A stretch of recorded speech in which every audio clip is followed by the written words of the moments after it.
entiendo bastante con Hans Firbach porque estamos hablando del deporte, pero el deporte tiene en este país una realidad trágica, que es que no se practica en la cantidad de vida para modificar la situación de salud de la gente, no se tiene una política deportiva hacia los niños, porque ir a la academia de fútbol no es como hacemos aquí en el Perú, que va uno el sábado y es el único día en que un niño se recrea y actúa o interactúa con sus compañeros en el deporte. Se trata de crear una sociedad motivada, enlazada por la práctica deportiva y que esto transforme la realidad humana que vive la gente. Y con Hans vamos a hablar ahora sí del deporte espectáculo. O sea, el deporte se ha vuelto el espectáculo más importante sí, creo que hay en la historia humana, ¿no? No creo que haya algo que sea parecido. No hay... La Fórmula 1 se acerca mucho, pero el fútbol es el rey. El rey, ¿no? El rey es el fútbol, ¿no? El último fin de semana ha habido en el Gran Premio de México 400.000 personas, ¿no? 400.000 para ver una carrera de autos, sí. En autos también. Es espectacular. O sea, lo que pasa es que el Fórmula 1 es un espectáculo también extraordinario, ¿no es cierto? Es otra cosa. Aunque hagas una carrera de carcochas en algún momento, igual va a ir la gente a verlo porque es la competencia. Quién gane, quién pierda. Y la magia de la tecnología y todo eso. Y tú sabes, pero empecemos por el fútbol. Vamos al fútbol, sí, claro. El fútbol. Sí, el fútbol. ¿Qué es lo que tú crees que pasa en esencia en el fútbol del Perú? ¿Qué fallas institucionales y qué fallas en la conducción han habido de este deporte? Bueno, vamos nuevamente al principio, ¿no? Yo, si fuera presidente de la Federación Peruana de Fútbol, lo primero que haría es meter mis 100 fichas a las divisiones inferiores. ¿Tus 100 millones de soles? Todo. O sea, todo, ¿no? Y parar acciones, no ir a la Olimpiada, no estar metido en nada hasta que no. O sea, mandar a mis jóvenes, claro, a mis sub-16, sub-17, sub-18, ¿qué importa que les hagan 10-0, 5-0? Claro. Pero van a aprender a jugar, o sea, les va a servir de experiencia. Va a ser un proceso formativo. Pero sí, lo que yo quisiera sería eso, ¿no? Contrataría, por ejemplo, 100 entrenadores de fútbol y los mandaría a que recorran todo el Perú. Que ubiquen un jugador de 7, 8 años que diga, me gusta este chico. Primero, análisis de sangre. Uy, este chico tiene anemia, ya, corrijan la anemia. Buena alimentación. Y que lo comience. Como se hizo con la voleibolista, lo que hizo aquí en caso fue Maradona. ¿No? Como hizo con Maradona en Argentina. Lo mismo. Y con Messi. O sea, yo no ellos han salido a las escuelas de fútbol, ¿no? Sí, yo no estoy inventando nada. Simplemente. Son las escuelas de fútbol que hay a nivel municipal y a nivel local. Tú tienes que copiar. En Europa, no sabes, te rebuscan hasta debajo de la mesa los futbolistas. Y no sé si te conté que ahora cada vez que te inscribes en una escuela de fútbol, te hace un análisis genético. Ah, sí, está. He leído en algún lado, imagínate. Es una locura, porque el análisis genético te va a determinar si el chico va a ser mejor arquero o mejor delantero. Qué increíble. ¿Va a ser defensa o mediocampista? Si el fútbol es el lugar donde o si debería jugar fútbol o no debería jugar fútbol. El análisis genético, ¿no? Qué interesante. Porque, por ejemplo, un chico quiere ser delantero derecho, pero el análisis genético le va a decir, mira, tú tienes muy buenos reflejos, ¿no? Arquero, pero es que no tienes velocidad. Y eso te lo dicen los genes. O sea, está llegando a tal punto la tecnología que se está creando jugadores de fútbol de acuerdo al puesto. A la medida. Incluso yo he leído de que es posible poniendo sensores que ya los están usando, pueden medir, por ejemplo, las patadas, qué velocidad tienen, cuándo patea más, quién patea mejor. Ahora no puedes engañar a tu entrenador, porque te miden la cantidad que corres en todo el partido. Te miden. O sea, al final del partido sale cada jugador corrió tantos metros. Porque hay aparatos que se ponen en la muñeca, creo, Sí, ¿no? les ponen ahora aditamentos de todo tipo. Entonces, todo eso es una tecnología que se está haciendo que el fútbol esté a un nivel de alta tecnología como el automovilismo, igual que la Fórmula 1. Entonces, nosotros, por ejemplo, no utilizamos nada de eso. No, ni siquiera el entrenador peruano lee libros relacionados al fútbol, porque se actúa siempre en desacuerdo. ¿Y tú sabes cómo le ha ido a la Academia del Real Madrid, que se creó en Lima, que empezó a funcionar primero por distancia, pero parece que no le ha ido bien, ¿no? Porque no hay un movimiento, pues, ¿no? No hay una base que haga que haya un activismo, no hay una política de padre de familia y del Estado y de la sociedad y de los municipios para comprarse el pleito. Mira, Tejada estuvo en San Borja, pero San Borja es un barrio de jubilados, o sea que yo no recuerdo que haya hecho algo trascendente, quizás en su primer periodo sí, pero algo trascendente es algo construir unas cuantas canchas en el deporte de esa localidad. O sea, eso te explica una crisis estructural, porque él era un líder natural, ¿no? Que podría haber surgido alcalde de un distrito importante, tenía recursos, pero su resultado. Yo en mi barrio jugaba en la calle, Julio. Yo jugaba de maranga en la pista, Claro, o sea, no, cualquier espacio de Yo válido. suerte que iba al Humboldt, como te vuelvo a repetir, al colegio de lunes a viernes, Claro. y los 5 días hacía deporte. Lógico, claro. Pero a la hora del fin de semana de mi barrio, era jugar en la calle y pelearte con los policías, pelearte con los vecinos. Claro. Yo he pasado algo de eso. Yo tenía frente a mi casa, ¿Sí? vivía Toto Terry nada menos, así que tenía unas cuantas oportunidades de aprender de él algunas jugarretas así de fútbol. Bueno, pero hablando en oro, Sí. el espectáculo genera millones, es una industria espectacular. Sí, así es. Y esos millones no son reinvertidos en lo que es la vida práctica del deporte, porque se ha vuelto solo un negocio. Aquí En está otros la países discusión. no, en otros ¿Cómo es países sí, en otros países Pagan tributos. es, digamos, por ejemplo, a un equipo de primera división Sí. le exigen tener un equipo de segunda división, le Ya. exigen tener un equipo sub-17, Ya. uno sub-16, uno sub-15, uno sub-14, A uno cubrir todo el o sea, espectro. todo. Si Ya. tú no tienes un sub-8, Ya. no puedes tener un equipo en primera división, por ponerte un qué ejemplo. interesante. Entonces, te obligan a hacer toda una formación conjunta de cada edad del futbolista, ¿no? Claro. Y te obligan a tener psiquiatras, psicólogos, y una serie, hasta antropólogos, y personas que de alguna manera puedan influir en la educación deportiva del niño a través de diversas cosas que no tienen nada que ver con el fútbol, Claro. como la psicología, ¿no? Claro. Un jugador de fútbol muchas veces se falla un penal no porque sea malo, sino simplemente porque no tiene su mente controlada para controlar su pie y patear bien la pelota, y que como le pasó a Cueva Claro. y eso te lo cuento, porque yo he leído como 10 libros de fútbol, y en todos los libros de fútbol dicen sobre el penal que nunca se lo des a patear a un principiante cuando estás en un mundial de fútbol. Claro. Y lo primero que hizo Gareca se lo dio a patear a él, teniéndolo a Guerrero y a Farfán, Que probablemente lo hubieran acertado. lo hubieran acertado. Entonces, eso a mí, ¿qué indicio me dice? Que el entrenador Gareca no lee libros de fútbol. El entrenador de aquel... Gareca no lee libros de fútbol, porque si de no 10 está, libros... No está actualizado. Claro, Eso- si eso- los 10 eso- libros te dicen que no lo hagas, y Claro. lo haces, Claro. Claro. o tú crees saber más que ellos. No, es que ocurre que todos estos que se han vuelto los gurúes del fútbol también están presas del espectáculo, no tan presas de la política deportiva. Entonces, un cambio que tú dices que habría que hacer es que los clubes tengan obligación de tener todas las selecciones hasta los 8 años. Así es, Pero, correcto. aparte de eso, hay un problema que es los recursos para que el Estado pueda movilizar, o el sector privado, quien fuere, pueda movilizar pues fundaciones que muevan el tema del fútbol. ¿Cómo se hace El eso si dinero la hay. plata se la llevan los... El dinero lo están destinando a lugares equivocados. Por O sea, ejemplo, a mí me pareció infame, no sé si la palabra es correcta, Julio, ¿no? es- el viaje a Qatar, que se pegaron desde, no sé, de París creo que fue, ¿no? No sé. Un viaje carísimo, Fue una millonada de locura, plata, una llevando locura. familiares, a las esposas, a todo. Si tú dices, ¿en qué mundo vivimos que se pueden echar una cantidad de dinero así Pero yo- en un viaje faraónico? Yo ¿no? con pagarle 20 o 30 mil dólares al mes a un entrenador de la selección peruana me parece más que suficiente. ¿Y cuánto se le paga a Gareta? Me decías tú que era como No 36 sé, fueron millones. 300 millones al año, algo así. Fue ¿Cuánto? al año. 36 millones no al- tengo... Ya, no tiene de repente todo su periodo. Pero Gareta, es una cosa cifra- fabulosa. prohibida. Es como rector de universidad, que acá en este país, de las peores universidades, ganan 2,5 millones de soles al mes. No puede Imagínate, ser. No, claro. no, claro. Hay una desproporción total. Y era lo que pasa en la Universidad San Martín, que también a mí me extraña que la Universidad San Martín, siendo privada, Claro. haya quebrado a su línea aérea y ahora haya mandado a segunda división a su equipo de fútbol. No invierte en el equipo de fútbol. Entonces, no.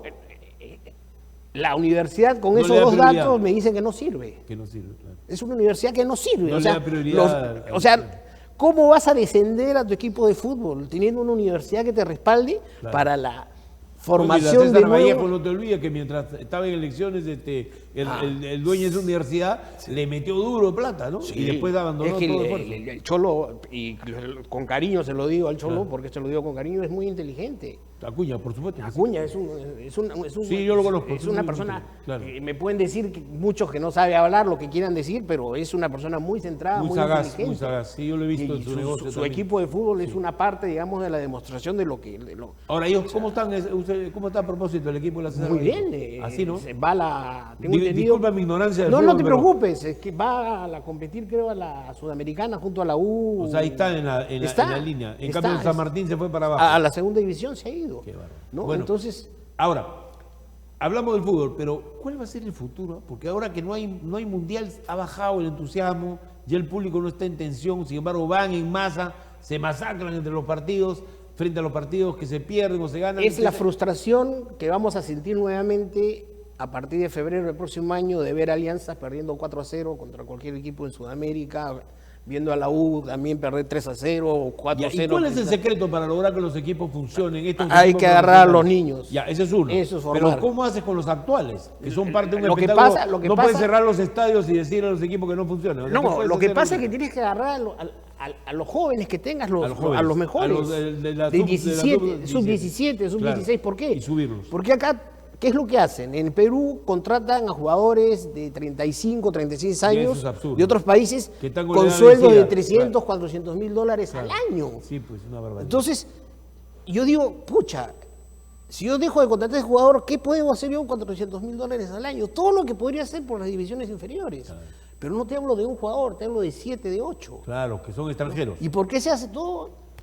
Tú ya sabes por qué. Claro, hay una industria, Hay una industria, pues. clandestina del fútbol que es toda la negociación de Y los ahí pases viene y todo. lo de las barras bravas. Así es. Ahí digamos, vamos, a ese tema. Es ver a tu equipo, de lo que ha sido tu equipo, cómo es masacrado prácticamente a cualquier Pero ojo, hay una imagen de un tipo, un delincuente, además, probablemente delincuente, disparando en la calle para matar a estas 3 personas. Así es. ¿Cuál es el origen del fenómeno de la barra brava, crees tú? De este Lo, nivel de lo- violencia. lo que pasa, Julio, es que no podemos ver este asunto como si fuera una célula separada del resto de la sociedad. Ya. ¿No? La barra brava es un reflejo. Claro, es una parte Es de una la sociedad parte, que está y marginada. recuerda lo que que no- pasó claro, con Sagasti, claro. cuando asume el poder. Claro, el no hay día barra que- brava en La Molina, San Isidro, Claro. Miraflores, ¿no? El día que pierde, que renuncia Merino, Claro. fueron las barras bravas contratadas, Así es, claro. las que lo ocasionaron. Claro. O sea, no estamos hablando de Claro, o sea, hubo la de dos movilización- oncitos que pueden- Hubo la movilización espontánea de los jóvenes, pero también las barras bravas en la noche se encargaron de hacer leña a la tú ciudad. veías con la camiseta. Claro, y- claro. La U y la Alianza y Claro. estuvieron juntos. Hicieron, Claro. Es que hay inclusive en la U, yo sé que hay dos divisiones ahora que están tratando de agarrar el poder. El club lo primero que debería hacer es ¿Pero qué son las empadronar- barras bravas? Son entonces grupos de fascinerosos que recorren las calles, eso es lo que más ve la gente, ¿no? digamos, Pero son grupos tribales, gregarios, que tienen su razón de ser en que el amor al deporte une a una tribu de jóvenes. Es que ahora se ha vuelto más complicadísimo. digital, ¿no? Mira, el mismo nombre, la trinchera norte, trinchera, ¿no? Claro, de combate. El otro, el Guerra. comando sur. Claro, de guerra. O sea, todo es guerra, ¿no? Entonces, nosotros, es que ellos también han nacido pues en la época de Sendero, los chicos estos. Claro, en la época de violencia. La claro. época de violencia es donde... Pero porque- una pregunta, ¿lo digital está también facilitando la congregación de la barra, me han dicho? Sí. ¿Es cierto? sí, es cierto. Tiene un es cierto. efecto importante cierto, en es que cierto. la barra ya es mucho más multitudinaria, ¿no? Es cierto. Claro.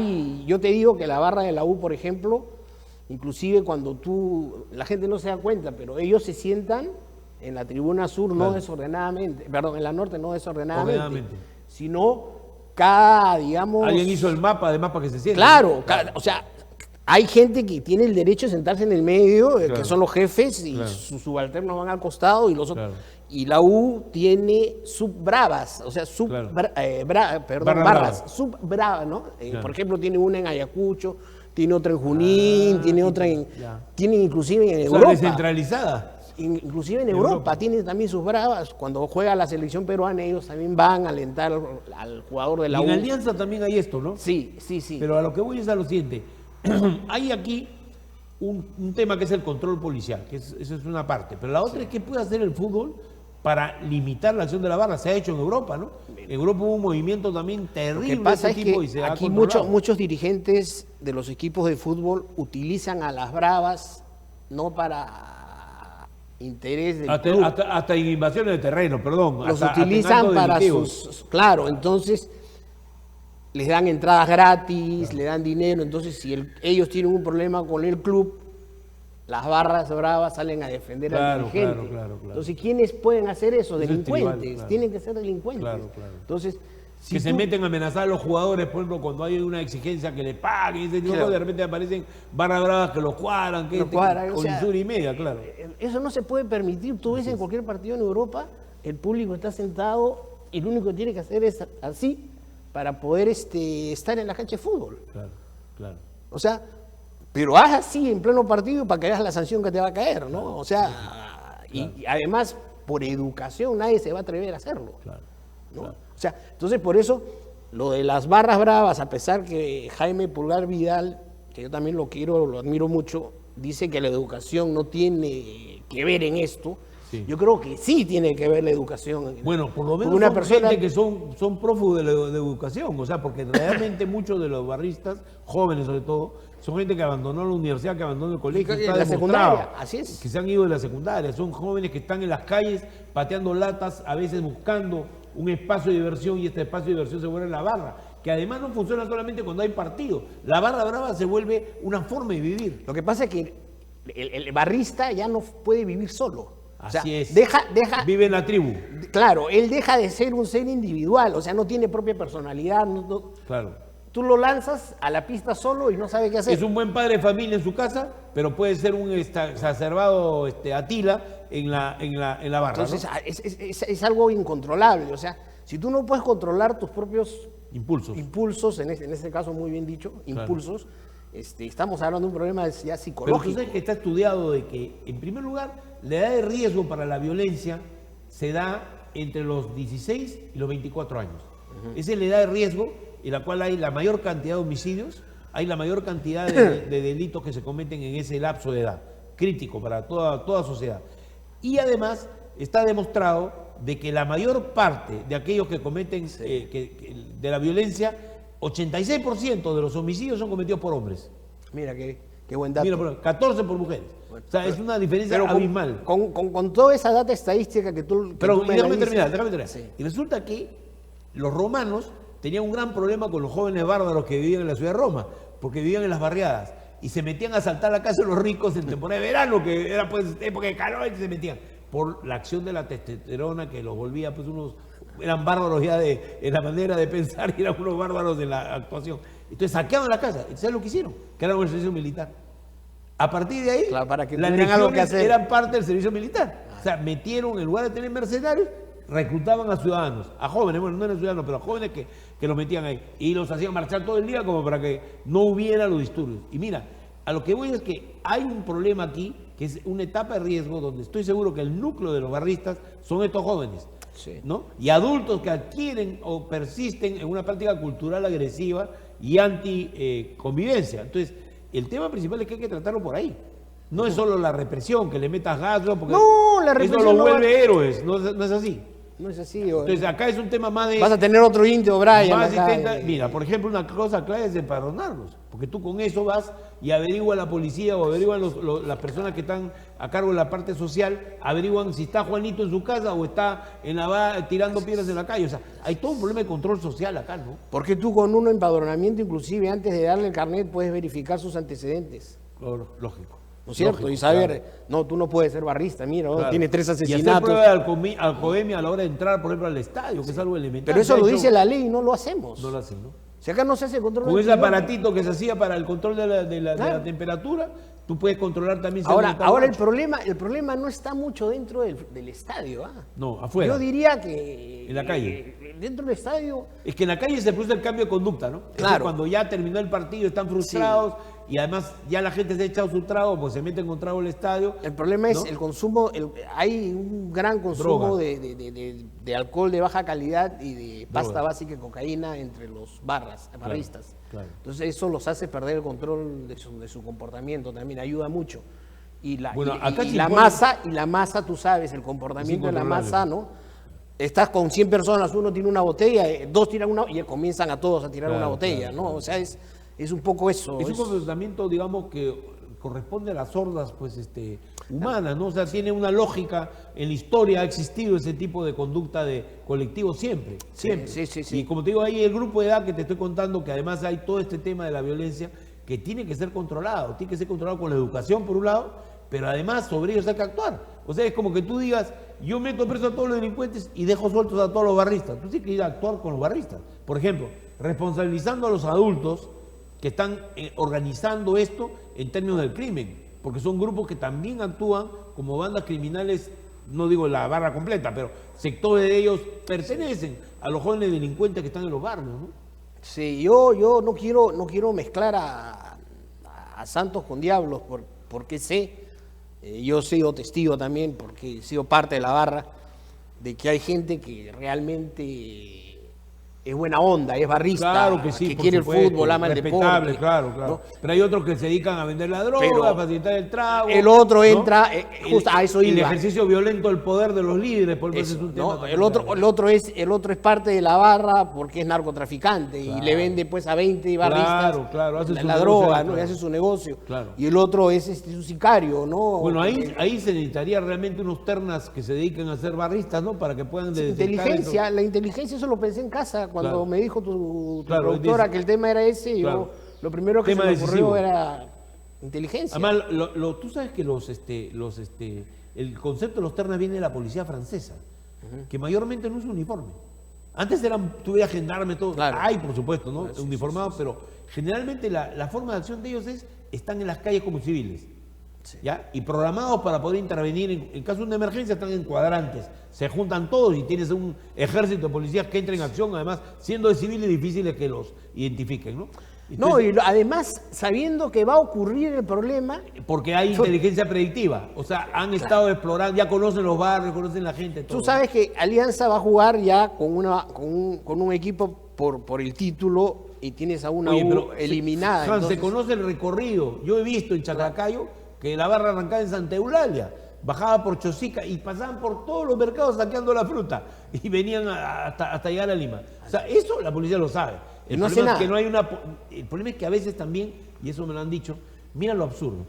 Para un partido en el estadio movilizan a veces unidades completas de la policía. Entonces un día le pregunté al comisario Gate, ¿cómo es posible que esto se define por Señor, nosotros estamos desde las 3 de la tarde consignados en los estadios porque nosotros nos dan entrada libre. Y vamos, y no solo es por ver el partido, sino que vamos como con uniforme de guardia de asalto para poder contrarrestar la acción. Entonces estamos a cargo adentro y afuera. Y todo el mundo quiere ir. Yo no puedo controlar mi personal, me dice. Todo el mundo quiere ir. Entonces al final termino con la junta, con 3 policías acá cuidando la comisaría mientras nos vamos al partido. ¿Por qué? Porque además les pagan. Entonces todo un movimiento perverso que hay que cambiar. En lugar de estar en acción en las calles, vigilando a las barras, que se ha hecho algunas veces, se ha pasado a una etapa en la cual la policía está en el estadio como cualquier otro espectador, o vigilando, por supuesto, cumpliendo. Tú ves a un policía a 1 metro de distancia del otro y del otro 1 metro. Si nosotros tenemos una reja que no deja que la gente entre a la cancha. Además, nosotros no somos Europa. Además, la vigilancia tiene que hacerse con cámaras. Esa es otra novedad. Resulta que no hay cámaras dentro de los estadios porque simplemente la autoridad que está a cargo de eso es tan fácil. No ha considerado necesario. No es dinero. Hasta drones, Hans, hasta drones. Dado que en el estadio tú identificas a los violentos, pero en la calle pon drones y vas a poder vigilar sin ningún problema, a ver que le disparen al dron. Imposible. O sea, y vas a tener la idea clara de quiénes son los responsables. Creo que hay un tema aquí de más energía, ¿no? Como que dejadez. El Perú se ha acostumbrado en el área de estos espectáculos y todo, se ha dado importancia a la televisión, importancia al espectáculo mismo, y nos hemos olvidado de lo importante que es la interacción humana que trae el deporte, ¿no? Que creo que es lo más hermoso que tiene el fútbol y todos los deportes. Y todos los deportes, lógico. Que es una mejor forma de vivir como ser humano, ¿no? Claro, yo tengo muchos amigos que no pueden dejar de jugar su partido de básquet, que no pueden dejar de ir a la playa todos los días, a nadar o a hacer tablas hawaianas o lo que sea. O los locos de la bicicleta, que ahora están de moda también, ¿no? También, y son gente que tú los ves y los ves felices. Porque al final mira, el otro día, y para terminar con esto la entrevista, me encuentro con mi hija, que tiene 27 años, que es una joven actriz, y resulta que está con una bicicleta que yo reconocí, y digo, ¿cómo es posible? Bueno, papá, nosotros con mi hermano nos pusimos de acuerdo y la hicimos, la cortaron en 2 pedazos y luego la compraron. O sea, una se había malogrado porque este bárbaro se bajó de un cerro y destruyó la bicicleta. La mitad de la bicicleta era de la de mi hija y la otra mitad era originalmente de mi hijo. Las hicieron sopletear y tenía la bicicleta. Y esa bicicleta es un medio de transporte fundamental. Y ella trabaja en Lince. Yo ni idea que se estaba yendo en eso. Se ve en bicicleta de Miraflores a Lince, lo cual te revela cómo aquí estamos incorporando una buena práctica original en el deporte que puede servir para la seguridad, el transporte, el cambio de la vida de la gente, ¿no? Claro, pero ahí viene nuevamente el plan de la educación. Hay que decirle al chico que la bicicleta es mejor que el auto para mover. Así es. Y no decirle al chico que el auto Que solo teniendo un auto eres alguien. Y eres feliz teniendo un auto, ¿no? Ni tú ni yo tenemos auto y somos felices. Claro que sí. Cada uno por voluntad propia, además, ¿no? Porque podríamos tenerlo. Claro. Así es. Bueno, Hans, ha sido un diálogo muy interesante, muy importante. Vamos a volver otro día a hablar sobre qué importancia tiene las Olimpiadas y espectáculos así. ¿Sabes por qué? Porque creo que hay que cambiar la mentalidad. Más importante es el partido con pelota de trapo en el barrio, por lo formativo que es, que estar fijándonos únicamente en el gran espectáculo, que también hay que tenerlo, que otros lo organizan, pero lo que como país podemos hacer es trabajar muy fuerte en las áreas que tú has la cercanía, que es algo que el periodismo te enseña. O sea, la muerte de un perrito a la vuelta de tu casa es más importante para muchos que lo que está pasando. O una pichanguita en la esquina de tu casa es algo que te acuerdas toda la vida. O sea, creo que hay un tema ahí de comunidad humana, dentro de un nuevo humanismo que tenemos que empezar a visualizar, ¿no? Pues una vida menos cruel, menos violenta y una vida mucho más centrada en el objetivo de hacer feliz a los demás, una vida mejor. Amigos, cierro sin floro y le agradezco a Hans por estar conmigo el día de hoy, diciéndoles que hemos tenido una edición extraordinaria, hemos hablado sobre el deporte desde todos los ángulos posibles. Con ustedes vuelvo en la siguiente edición de Sin Floro.